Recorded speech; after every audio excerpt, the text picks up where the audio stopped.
boa noite a todos. É uma satisfação estar presente aqui nessa noite. Dizer que o querido professor Araquém testou o microfone, que vocês veem que os processualistas testam e depois o direito material se aproveita. Deveria ser o contrário, na realidade eles dizem que são um instrumento, mas nós vamos aproveitar o longo depois e fazer o contraditório disso. Mas para nós foi uma honra ter como predecessor o professor Araquém, o qual, mesmo já não se encontrando mais presente, eu faço uma saudação toda especial, porque de fato é um ícone do processo civil, não só no Rio Grande do Sul, como em todo o Brasil. Com isso, registro minha saudação, a justa homenagem recebida nessa noite como patrono deste evento, porque realmente prestou, com a sua colaboração na advocacia, na jurisdição e na academia, todo um serviço em nome do direito processual civil brasileiro. Também saúdo as autoridades aqui presentes, em nome do prefeito da cidade, que abriu o evento, aos demais professores, ao meu querido amigo Longo, que tive a honra de trabalhar com ele na universidade, ao Prestes, que está aqui presente, e a outros colegas, ao Miranda, que veio me cumprimentar, a professora que preside a mesa, muito obrigado, aos acadêmicos, especialmente uma gratidão especial à minha família, que se acompanha, e ao meu pequeno, talvez futuro jurista, que já se encontra aqui, impressionado com os gestos do Araquém na tribuna, e a minha esposa, e ao meu querido bolsista e mestrando Raul Marques Linhares, que é de Osório, e a quem eu presto homenagem a todos os alunos aqui da universidade. Bem, se nós olharmos um panorama desse novo direito penal, o que vem acontecendo, e aqui eu vou transformar a palestra numa parte no que vocês aprendem na academia no dia a dia e no que vem acontecendo no direito penal e as mudanças que acontecerão no futuro. Por quê? Nós estamos cunhando, na realidade, um termo para o direito penal, que é um direito penal moderno numa sociedade de risco ou globalizada.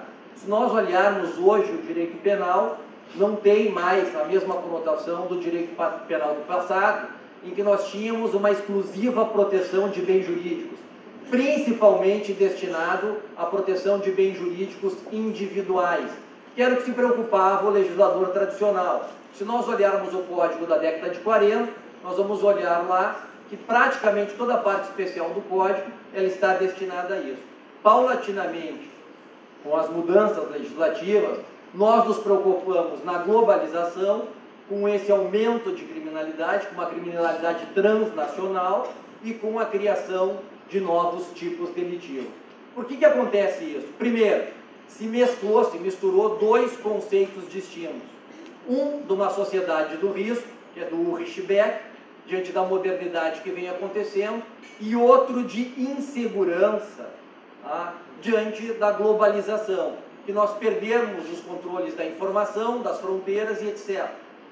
São coisas distintas, mas a mídia, que é grande responsável por isso, acabou fazendo uma mistura dos conceitos e dizendo que a globalização e que a sociedade do risco geraram também uma certa impunidade e mais insegurança.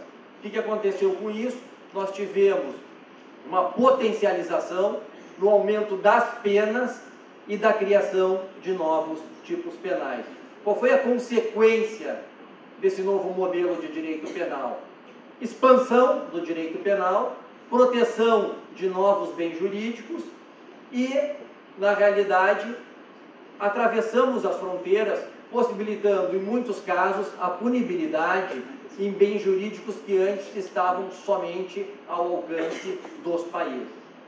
O que é isso? Nós tivemos, na realidade, de uns anos para cá, a criminalização da lavagem de dinheiro, um projeto de lei do terrorismo, o aumento de pena do tráfico de drogas, os delitos econômicos e, recentemente, a lei do crime organizado.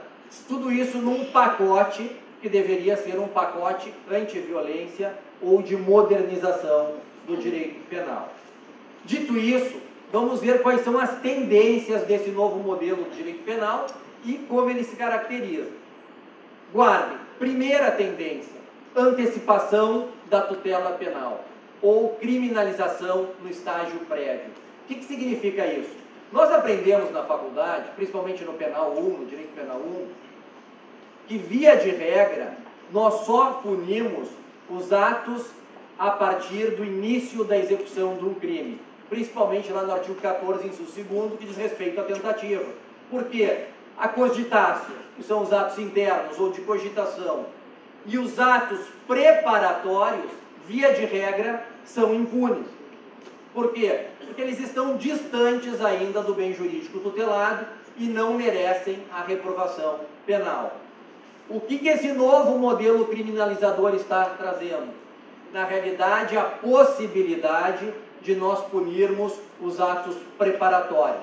É bem verdade que no Brasil nós punimos alguns atos preparatórios. Por exemplo, petrechos para fabricação de moeda falsa. Mas por exceção, formação de quadrilha urbana, que é um ato preparatório para o fim de cometimento dos crimes. Mas no novo modelo, esses atos preparatórios vão se alargando e permitindo que já entrem na esfera de punibilidade. Por quê? Porque eles já representam um certo perigo, ainda que distante, ao bem jurídico tutelado. Para que vocês tenham uma ideia, na reforma penal que está se operacionalizando agora na Espanha, os atos de publicidade, de distribuir panfletos, de se associar a organizações que tenham por fim o terrorismo, já são atos puníveis de terrorismo, ainda que a banda terrorista não chegue a realizar qualquer outro procedimento, como um ato violento ou um ato atentado à comunidade pública. Enfim, essa é uma primeira característica. Segunda característica, problema de imputação, autoria e participação. Aqui nós aprendemos, principalmente para quem milita na área penal, e o Prestes sabe muito bem disso, que antigamente o Ministério Público tinha que delimitar quem, como, onde, de que forma cada concorrente participou do delito. Por quê? Nós tínhamos que delimitar a autoria, a coautoria e a participação de só menos importância. Com esse avanço do direito penal e essas modernas técnicas de imputação, e o STJ no Brasil tem admitido a chamada denúncia genérica, onde é possível colocar todos aqueles de que de alguma forma colaboram para a realização do delito. O que significa? A mulher que empresta o nome para a sociedade numa limitada e tem um crime econômico cometido pelo seu esposo ou pelo órgão fracionário, pode ser, na realidade, responsabilizada porque consta no documento, sem que haja necessidade no começo de que se faça uma criteriosa delimitação de autoria e participação. E isso vale muito para a imputação nessa moderna criminalidade, principalmente que diz respeito aos crimes econômicos e aos crimes ambientais e aos crimes de lavagem de dinheiro. Terceiro problema, crimes de perigo abstrato. Cada vez mais o legislador tem se utilizado de uma técnica legislativa que não era usual. Por quê? Nós sabemos que a regra no direito penal são os crimes materiais, que lesam efetivamente um determinado bem jurídico, ou pelo menos um delito de perigo concreto, que eu possa demonstrar o perigo. Um exemplo clássico disso, que o legislador paulatinamente veio modificando, foi o Código de Trânsito Brasileiro. Se nós olharmos na primeira edição do Código, o artigo 306 da embriaguez ao volante dizia que o sujeito que dirigisse com 6 decigramas, se não me falha a memória, por litro de sangue, gerando perigo à incolumidade pública.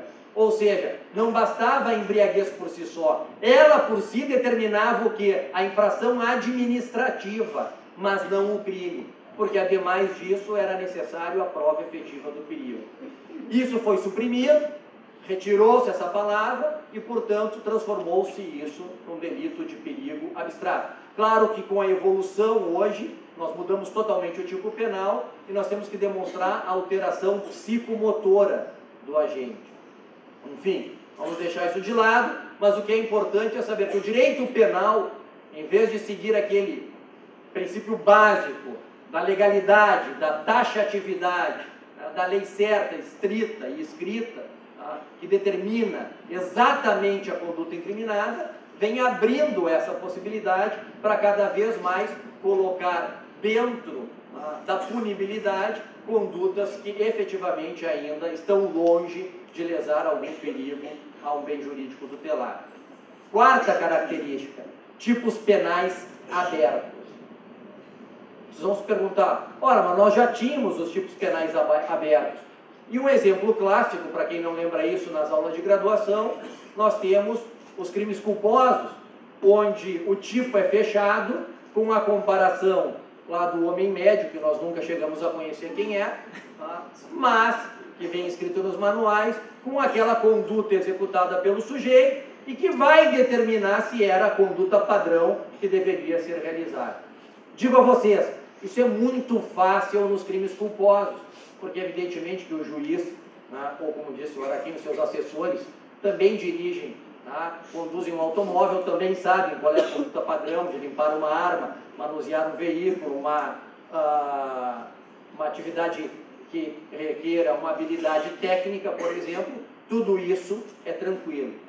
Mas eu pergunto para vocês, o juiz sabe, nem nós advogados muitas vezes sabemos, a não ser que sejamos especialistas na área, o que é um crime de gestão temerária, ou um crime de gestão fraudulenta. Por quê? Porque cada vez mais nos delitos econômicos nós estamos deixando os tipos abertos, por uma razão muito singela. As normas do Banco Central do Brasil ou da Receita Federal determinam padrões de conduta. E o juiz, muitas vezes, diante de uma gestão supostamente arriscada, mas que não gerou prejuízo, acaba condenando. Por quê? Porque nem ele sabe muito bem o que é gestão temerária. E, por fim, quinta característica, normas desse novo modelo, normas penais em branco. Cada vez mais o direito penal moderno tem se utilizado de normas penais em branco, cujo preceito incriminador depende ou da mesma instância legislativa, normalmente neste novo modelo de outras instâncias que regulamentam a punibilidade, como é o caso da lei de drogas, nos crimes ambientais, as regulamentações de pesca, na de caça, a mesma coisa e assim sucessivamente. Por quê? Porque fica muito mais fácil transferir essa responsabilidade para a administração, que muda sucessivamente a interpretação, e aí o leigo acaba infringindo alguma norma penal. Dito isso, das tendências ou características desse novo modelo, como é que nós aplicamos na prática o que sobrou para o direito penal dentro de um modelo criado no Estado iluminista, que era para ser um direito garantista e um direito, na realidade, do réu, que nós tínhamos todas as garantias colocadas à sua disposição. Vamos lá. Melhor idealização de tudo isso foi a proposição feita na Espanha pelo jurista Jesus Maria Silva Sanches, quando escreve um livro, uma pequena monografia de 1997, sobre as tendências de modernização do direito penal. Seguido por quase toda a escola europeia, não utilizando os mesmos termos, mas demonstrando que essa foi a evolução do direito penal. O que aconteceu? O Silva Sanches disse, hoje nós temos um direito penal de 3 velocidades. Os alunos, muitas vezes, quando a gente está fazendo essa palestra, perguntam, 3 velocidades no direito penal? Isso não é emprego terminológico de veículo? Parece, mas isso é uma característica simbólica para demonstrar a rapidez do que vem avançando em termos de direito penal e que é um retrocesso na forma de punir, na velocidade com que se pune dentro desse novo sistema. Vamos lá. O que significaria a primeira velocidade do direito penal diante desse novo modelo? Essa primeira velocidade, ela é aplicada para os delitos clássicos ou delitos tradicionais. Ou seja, vale para o homicídio, para o furto, para o roubo, para o latrocínio, para o estelionato. E nela, nós vamos manter todas as garantias processuais que são já conhecidas. sistema acusatório, a prisão por exceção, a regra de nós termos a denúncia bem formulada, as garantias de execução na pena, com, na realidade, o sistema progressivo, e vamos respeitar todas as regras da legalidade, dos tipos penais fechados, dos tipos penais que põem em perigo bens jurídicos concretos, e assim sucessivamente. Então aqui não muda nada. Qual o problema? O problema aparece nas duas outras velocidades que vêm em seguida. A segunda velocidade, e isso é seguido pelo Hassler, na Alemanha, que foi talvez um dos grandes juristas da escola de Frankfurt, que diz o seguinte: bem, aqui nós temos que escolher. O que acontece nessa segunda velocidade? Ela é colocada para os delitos ditos da modernidade, entre aspas, que entrariam aqui os delitos ambientais, alguns delitos cibernéticos, alguns delitos econômicos de menor potencialidade ofensiva. O que nós faríamos com a segunda velocidade? Retiraríamos a pena privativa de liberdade em troca de um sistema quase como o plea bargain americano de admissão de culpa. Ou seja, nós teríamos flexibilização nas regras de imputação, a regra poderia ser mais genérica, a imputação, o sujeito abre mão do processo muitas vezes e faz um acordo com o Ministério Público em troca de não se ver processado, ou, quando se ver processado, não receber a pena privativa de liberdade. Claro que o Hassler não concordou com isso, e disse: opa, aqui nós deveríamos ter um direito de intervenção, que ficaria entre o direito administrativo sancionador e o direito penal, mas não seria um direito penal clássico, justamente por não ter a aplicação da pena. Nós utilizamos isso no Brasil? Sim, utilizamos principalmente nos crimes ambientais, nos juizados especiais criminais. Por quê? O autor muitas vezes abre mão do processo, nos termos de ajustamento de conduta, ou quando faz uma transação, uma suspensão, o Ministério Público abre mão da sentença condenatória e nós temos um acordo.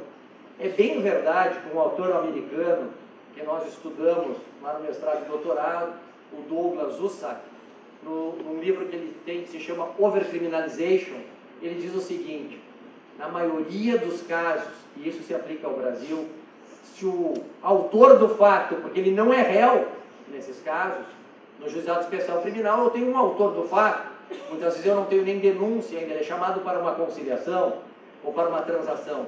É bem verdade que na maioria dos casos, se ele levasse o processo adiante, ele não seria condenado, por ausência de provas ou por atipicidade muitas vezes da conduta, mas com medo do Ministério Público, com medo do juiz que não se posiciona na audiência, porque diz: eu não mudo a proposta do meu promotor, como se o promotor fosse um objeto dele.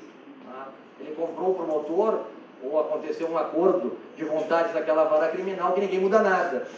E quando o juiz tem plena autonomia para ele decidir se aquela proposta pode ser modificada ou não, mas não o faz. E aí o réu que é intimidado, ou o autor do fato, melhor nesse caso, que é intimidado, porque muitas vezes também se ouve: olha, o processo é um risco para o senhor. Que risco? O risco de ele ser absolvido no final? Não, é que vai criar mais um processo na vara em que eu não tenho, se eu tiver a transação, eu não tenho instrução. E entra na estatística lá do quadrinho aquele, do CNJ, que eu me livrei de mais um número. Mas se eu fizer a instrução, eu tenho que ouvir testemunhas, ouvir as partes e sentenciar o processo. Então, cuidado, essa segunda velocidade, e nos Estados Unidos está demonstrado isso, segunda velocidade, o Ministério Público está fazendo uma coisa interessantíssima nos Estados Unidos. Lá é possível o bis in idem, pode acusar duas vezes pelo mesmo delito em instâncias distintas, Corte Estadual e Federal pelo mesmo delito. Existe a superposição de crimes. O sujeito comete uma lesão, uma tentativa de homicídio, não tem consunção, responde pelos dois. O que o promotor lá faz? Ele chama o sujeito assim: vou te acusar por 5, mas faço uma proposta de declaração de culpa por 2. Se tu aceitas, cumpre 2 anos ou 3 de pena, está livre, não tem processo. O sujeito que tinha 5 delitos vai aceitar os 2. E hoje nós temos uma estatística americana impressionante do número de condenações por causa disso. Por quê? Porque lá não é que nem aqui que tem a transação ou a suspensão. Lá o sujeito primeiro se declara culpado. Então entra na sentença como sentença condenatória. Dito isso, terceira velocidade do direito penal. E aqui vem o problema. Destinada aos delitos mais graves ou gravíssimos, nós chamaríamos aqui no Brasil de hediondo, que é um termo que os americanos ou os europeus não conhecem.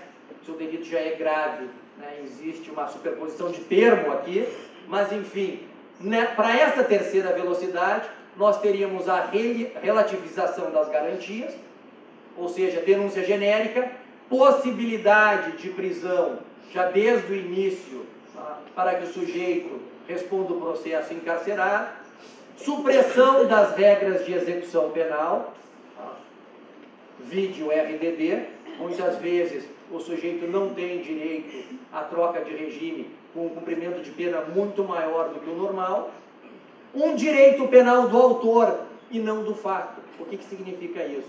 Nós todos aprendemos na faculdade que nós reprovamos o fato praticado. O direito penal da culpabilidade é uma reprovação pelo que o sujeito faz e não pelo que ele é. Mas hoje nós estamos fazendo o contrário.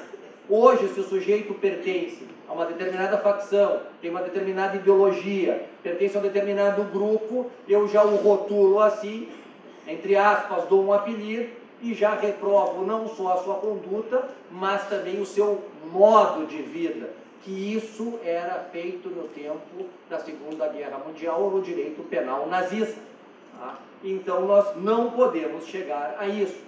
E a consequência final da terceira velocidade é uma obra escrita que nós traduzimos, mas não concordamos, que é o direito penal do inimigo, do professor Günther Jacobs, que diz que o sujeito, quando se retira da ordem social e não quer fazer mais parte do contrato social, tá, teria que responder por um outro sistema que não mais um sistema de garantias, lhe aplicando no final uma espécie de inocuização, ou seja, um afastamento total da sociedade. Enfim, se nós olharmos, alguns estados já estão propondo isso, de alguns países, porque querem a castração química para os delinquentes sexuais, querem a publicação do nome destes numa espécie de diário oficial, onde eles seriam previamente identificados e rotulados perante a sociedade, e a Espanha acaba de aprovar, retrocedendo a história maravilhosa que teve de evolução, uma cadeia perpétua revisionável, que ninguém sabe muito bem o que é. Por quê? Uma prisão perpétua que pode ser, ou pode ter uma revisão depois de 30 anos, se não me falha a memória, é algo pelo menos que soa estranho nessa quadra da história. Mas essa terceira velocidade vem se impondo. Nós temos isso no Brasil, porque você pode estar se perguntando, bom, esse professor veio aqui e nos contou uma história fantasiosa, que nós temos um aumento de possibilidades de incriminação cada vez maior, nós temos, na realidade, 3 velocidades de direito penal, criação de tipos penais abertos, e aonde entra o nosso sistema penal brasileiro. Vamos lá, nós já tínhamos há muito tempo isso no sistema, e não reconhecíamos. Começar pelo básico, artigo 59 do Código Penal, aplicação da pena. O juiz, quando vai fixar a pena, lá no 59, nas famosas circunstâncias judiciais, diz que atendendo às circunstâncias do crime, a gravidade do delito, a personalidade do agente. Pessoal, em primeiro lugar, o juiz é psiquiatra. Como é que ele sabe a personalidade do agente? Então ele agrava a pena pela personalidade, que nem ele mesmo sabe muito bem o que é isso. Agrava a pena pela gravidade do delito. Se não fosse grave, não seria delito, estaria em outra esfera do direito. Mas nós vamos somando e vamos colocando pena em cima do sujeito. Porque, bom, aliás, se não me falha a memória, a Júris aprovou recentemente, num congresso de juízes, que a pena tem que começar no termo médio. Então vai acabar esse negócio de ter pena no mínimo legal. E depois dizem que nós não caminhamos para esse retrocesso do direito penal. Mas nós não temos definição para alguns crimes até hoje.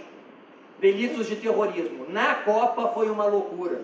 E isso posso falar, falo de camarote, eu e o Raul, porque participamos de um projeto financiado pelo CNPq, que nos deu dinheiro para nós pesquisarmos o terrorismo. Não sei se o dinheiro foi bem empregado, porque até hoje nós não chegamos a uma definição do que seria o terrorismo e se o Brasil merece ter esse delito. A ideia era, na Copa, criminalizar os movimentos sociais, para que nós não tivéssemos passeado. Então nós tínhamos o PL, da época da Copa, o projeto de lei, que tramitava no Senado, criminalizando esses movimentos sociais, e o Código Penal que tramita nas câmaras legislativas, dizendo que excluem-se os movimentos sociais. O legislador é coerente no Brasil. Seria um direito penal momentâneo, simbólico, que nós legislamos sempre por ondas de criminalidade. Mas temos inversão do ônus da prova. Se nós olharmos em alguns delitos econômicos, o Longo, que é um advogado bem sucedido, cada vez que eu falo com ele, tem um apartamento maior aqui no litoral. Então, digamos que daqui a pouco ele é o dono da praia. Aí o Ministério Público não gosta dele e diz o seguinte: vou oferecer uma denúncia. E oferece, pasmem os senhores, que num sistema disso acusatório, porque os meus colegas, eles são muito, na realidade, otimistas, os processualistas. Eles dizem, não, o Brasil adotou, depois da Constituição de 88, o sistema acusatório. É mentira, né, Presto? Os juízes fazem pergunta, produzem prova, e mais, se o Ministério Público não está na audiência, eles não registram as ausências, eles fazem as perguntas do Ministério Público, que é pior ainda. Então, que sistema acusatório é esse? Que não é um sistema de pares. Mas, voltando ao nosso amigo milionário, que está na primeira fileira, então, o juiz, a pedido do Ministério Público, ou de ofício, decreta o sequestro dos bens do professor e advogado Longo. Agora a surpresa. Primeiro, ele pode pedir, e o juiz pode decretar, com prova indiciária, ou seja, o ônus da prova da licitude é do Longo. Ele é que tem que demonstrar que aquele patrimônio foi adquirido ou com herança, ou com proveito da advocacia, ou com doações e assim sucessivamente. Segundo, ele não pode contratar um advogado para pedir a restituição dos bens, porque nesse sistema acusatório maravilhoso que nós vivemos, o pedido de restituição dos bens só será conhecido com o comparecimento pessoal do investigado ou acusado. Vocês sabem por que isso? Isso é uma trampa do legislador, é uma armadilha feita. Porque, claro, se o Longo se ausenta da comarca com medo de uma prisão provisória ou preventiva, enquanto o seu advogado, no mistério da profissão, está lá trabalhando para resolver o problema, não será possível. Por quê? Porque ao exigir o comparecimento pessoal dele para provar a licitude dos bens, é o momento oportuno para decretar a prisão.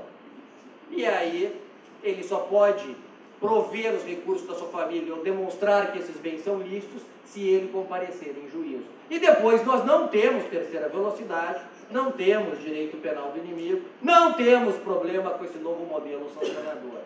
Cuidado! Nós temos, evidentemente, e aqui indo para o final, esse modelo não é um modelo nosso, evidentemente é um modelo que vem se impondo. O Brasil começou com uma legislação, principalmente na lavagem de dinheiro, nessa nova sociedade de risco, que era para ser um modelo de primeira geração, que nós só teríamos lavagem através da comissão do delito de tráfico de drogas, como ocorreu em todos os países. Só que rapidamente os países passaram para um modelo de segunda geração, que era um rol taxativo dos delitos antecedentes, e nós ficamos para trás. Mas em 2012, para nós não perdermos o fio da história, ou a caminhada da incriminação cada vez maior, nós abrimos o rol. Vocês sabem que hoje, qualquer valor obtido através de qualquer delito pode dar ver a lavagem de dinheiro. Então nós vamos cair na possibilidade, eu sempre digo isso, eu tenho medo, não só da banalização do delito de lavagem de dinheiro, mas da usurpação e utilização dessa lei para punir em concurso material e pedir as prisões preventivas nos casos de pequenos furtos, do pequeno traficante e assim sucessivamente. Por quê? 3, 4 furtos, 4, 5 pequenos tráficos de drogas que gerem uma quantidade pequena de valores, não importa. Se o sujeito utilizar esses valores obtidos no comércio para reciclá-los e colocá-los com aparência de ilicitude, é lavagem. E claro, em alguns delitos, principalmente patrimoniais, sem violência ou grave ameaça à pessoa, a pena não permitiria a prisão preventiva, sequer permitiria no final o regime fechado. Quando muito, um regime aberto, com uma substituição pelo artigo 44 por pena alternativa. Mas com a soma da lavagem de dinheiro e do famoso crime organizado, nós vamos colocar todo mundo na vala comum. Então aqui vem outro problema desse direito penal de terceira velocidade. Nós estamos alargando, sem nos darmos conta, a possibilidade de nós incriminarmos cada vez mais condutas. O crime organizado, para vocês terem uma ideia, até 2 anos atrás, mais ou menos, nós não sabíamos o que era. Alguns tomavam como exemplo, e o STJ aceitava, o TRF da nossa região da Quarta também aceitava, a Convenção de Palermo. E olhem o paradoxo dessa modernização. Para a formação de quadrilha, antes da reforma do Código Penal, nós precisávamos pelo menos 4 pessoas. Para o crime organizado pela Convenção de Palermo, 3. Eu, sinceramente, não conheço o que é uma organização criminosa de 3 pessoas. Porque se o Prestes é meu chefe, a antiguidade é posto, né? E eu e o Longo somos os funcionários. Chamando de velho. Não, de, na realidade, sábio. Então, se o Prestes nos comanda, evidentemente que organização é essa? Só tem 2 funcionários. Quando foi cunhado esse conceito de organização criminosa, isso estava pensado por organizações transnacionais que tinham tentáculos em vários países, inclusive dentro de sistema financeiro, bancário ou público, para produzir, na realidade, dentro do serviço público, a captação de funcionários em esquema de corrupção e lavagem de dinheiro. Mas não pensado para 3 pessoas. Só que nós invertemos a lógica e aplicamos. Por fim, porque senão não deixo o Longo falar, ele já está ansioso se mexendo na cadeira, quero dizer para vocês uma coisa. Cuidado! Nós achamos que isso não vem se implementando e esses termos cunhados, como direito penal do inimigo, direito penal de exceção, direito penal de terceira velocidade, não ocorrem. Já lá em 11 de setembro de 2001, na famosa queda das torres nos Estados Unidos, o então secretário de Segurança, Donald Rumsfeld, quando os supostos terroristas foram presos, os primeiros habeas corpus impetrados não eram para colocá-los em liberdade. É porque eles queriam ser julgados. E todas as cortes se declaravam incompetentes. Aí o Rumsfeld, ao ser indagado por um repórter extremamente inteligente, disse: por que não se aplica o direito americano a eles? E o secretário de Defesa disse: eles não são cidadãos americanos, portanto não têm direito ao nosso direito. Ora, o repórter foi mais rápido. Então nós temos que aplicar a Convenção de Genebra, porque eles são prisioneiros de guerra e têm direitos como prisioneiros de guerra. Não, os Estados Unidos não estão em guerra, porque eles não representam um país. Eles representam, na realidade, uma associação religiosa, uma fundação, uma sociedade, qualquer que se dê o nome, Al-Qaeda. E, portanto, eles são combatentes inimigos. Ora, sem direitos, e ficaram no regime sendo julgado por juntas militares, que até então nós sabemos o que aconteceu. Por fim, e agora concluo, nós vamos aplicar isso? Claro que sim, pessoal. Se vocês olharem a proposta da nossa presidente, e aqui sem cunho partidário, mas o maior projeto enviado ao Congresso até hoje, e talvez o mais antidemocrático em termos do direito penal, foi o chamado proposta, aí o pacote anticorrupção da presidente Dilma. Por quê? Primeiro, ela não vai explicar e não explicou para a população porque ela quer tornar crime hediondo os crimes de corrupção. Mas ela não alertou a população, e a maioria da população não faz direito, não tem essa sorte de vocês de estarem aqui como produtores de sabedoria.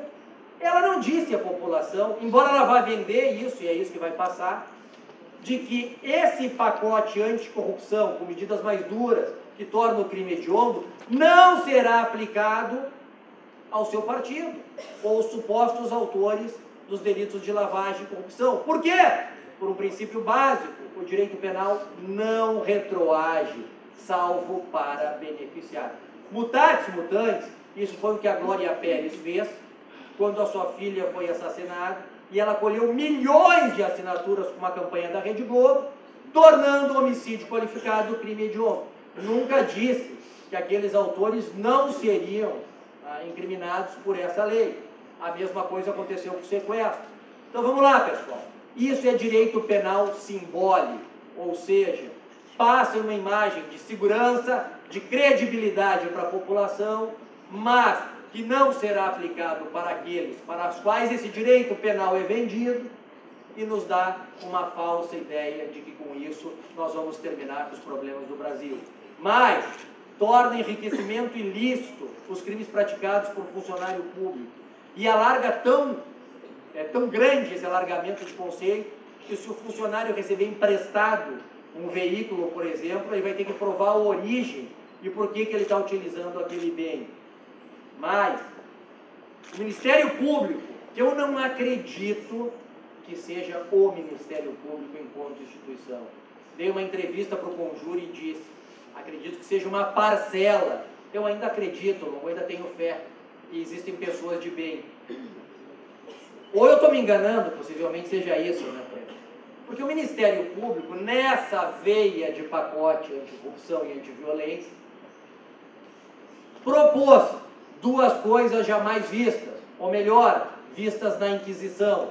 E depois disso, se aprovadas, o próximo passo será a fogueira pública. Nós vamos queimar os inimigos. Utilização de prova ilícita no processo penal. O Ministério Público, quando a prova ilícita for essencial para o esclarecimento da verdade, que eu não sei quando ela será, porque sempre a argumentação da acusação será que sim, ela poderá ser utilizada. E a segunda proposta, execução provisória da pena. O juiz de primeiro grau vai se tornar um super juiz. Por quê?